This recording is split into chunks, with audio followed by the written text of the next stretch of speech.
महालक्ष्म्यष्टकम्।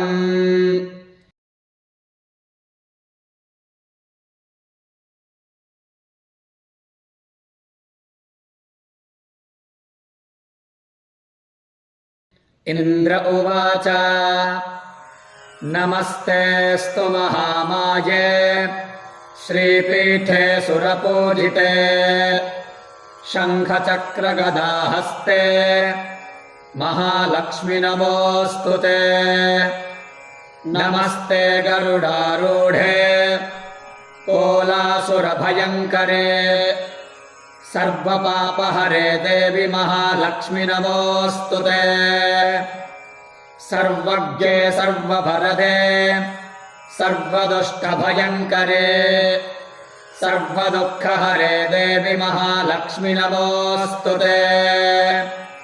सिद्धिबुद्धिप्रदे देवि भक्तिमुक्तिप्रदायिने मन्त्रमूर्ते सदा देवि महालक्ष्मि नमोऽस्तु ते।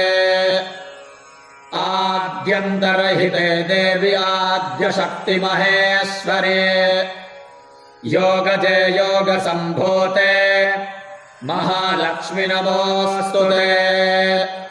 स्थूलसूक्ष्ममहारौद्रे महाशक्तिमहोदरे महापापहरे देवि महालक्ष्मि नमोऽस्तु ते।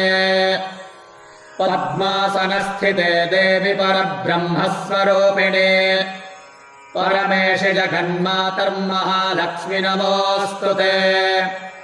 श्वेताम्बरधरे देवि नानालङ्कारभूषिते जगत्स्थिते जगन्मातर्महालक्ष्मि नमोऽस्तु ते।